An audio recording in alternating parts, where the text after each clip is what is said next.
And I think that can also endear you to a show, you know, if the people are nice, which obviously we really are. And we're pretty dull. No. And they were like trying to wrangle us all. We were like, and Bradley was like getting into a cart in full costume covered in straw and being pulled back out for take.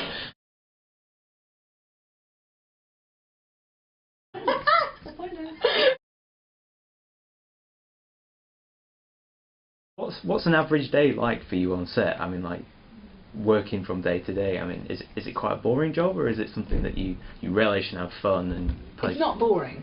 Well, okay, let's be honest. Let's be honest. It's not boring because we're working with great people. Yeah. But the process of filming can be quite boring because sometimes you have days where you just have little tiny bits to do, and it's all shot out of sequence, and like all the scenes are shot out of sequence, and there's a lot of waiting around, which we tend to fill with in like having fun, enjoying ourselves, taking the mick out of each other, stuff like that. But it can be, you know, if you're on your own, for example, all day doing a scene all day, it can be a little bit boring. That is. Not gonna lie. You're doing filler scenes where you're like walking from one scene to another, and you do like 7 of them in a row. You're like, I don't care how I'm walking now. I'm just gonna walk. Done 15 takes, really. Yeah. But then some days you have like packed days where you've got loads of scenes, you've got loads of lines to have learned, and I like those days because they go really fast as well. You feel like you've kind of done something. I do wonder when the glamour is going to start though. You know, when you're like knee deep in mud and it's raining. It's going to be glamour. I always thought that becoming an actress you'd get glamour. You know, there'd be hot men and. Well, I think people might think we have hot men here. Yeah, I forget that other people see them. I always forget that. Because they're just kind of like your brothers at this point. So you're like, and you forget that other people find them attractive. They are gorgeous, obviously, but you know. But they're our pals. So. Yeah. So has life changed for you on set now that you're queen? Are you treated more regally? Yeah, people sprinkle rose petals wherever I walk. Really expensive. They bring me water. No, nothing's changed. It's exactly the same as it was before.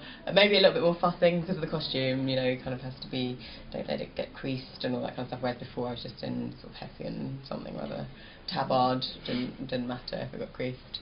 But no, nothing's changed, I'm just the same. I'm not a method actress or anything, so I'm not like, insisting people treat me differently. I find people spit at me a lot now.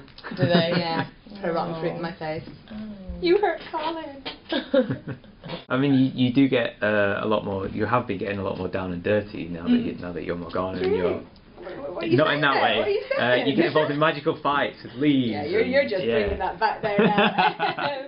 Yeah, what's been different for me in the last sort of 2 years, filming-wise and on set, is that I've been on my own much more. You know, the Angel has and Colin and Bradley, they've got all the nights and they all tend to have sort of a lot of stuff together, whereas I was sort of separate in a little hovel in the forest, so it was quite lonely. But this year, they very cleverly have sort of made it so that I'm not quite on my own. I'm not giving too much away. So I'm not as on my own this year, which I much prefer, so you get to hang out. Because I felt very isolated last year, and it was great as an actor, because you know, you had to stand on your own 2 feet, but by the end of it I was like, I don't want to stand on my feet anymore. I want everyone back. So it's been good this year, sort of more interaction. So this is a bit of a leading question, because I suspect I know the answer, but would you say that you're the geekiest person on set? No, you haven't talked to Colin properly. There's a pair of us in it, I swear. Colin's just more closed about it, I'm just more giggly about it. I think we're all geeky about certain things. You know, it depends, you just get us on the right, you talk to Bradley about football, and you're gone. Everyone has their geeky side. And it just so happens that mine coincides quite a lot with SFX magazine and Digital Spies, so, you know, that if you talk to all of us on certain subjects, we're all a bit geeky, but, you know, you should bring Colin in. Get on the subject of Tim Burton. You know, everybody's got their ones. I'm just very geeky. So what's your biggest passion then, in terms of geek culture? In what respect? Films, TV, comics. Kind of all of the. Yeah, I'm pretty. I grew up with 2 older brothers, you know, and I'm this sort of generation, and they were of sort of Star Wars and Star Trek and comics and X-Men and all that. So I grew up with that, and we grew up in the countryside, so there wasn't a lot else for us to do except play computer games and, you know, read comic books, and so it's then transpired into me now being pretty quite pathetic. I know, but I do get overly excited at times when we see the Batmobile. That was exciting. Oh When we my were God. at school, we were in the Batmobile. And we got to turn it on. Yeah, we got to rev the engine. It was really bad though, because there were all these children there, and you know, there were these little kids, and like, why are they in the Batmobile? Yeah, We're like, allowed. ha ha.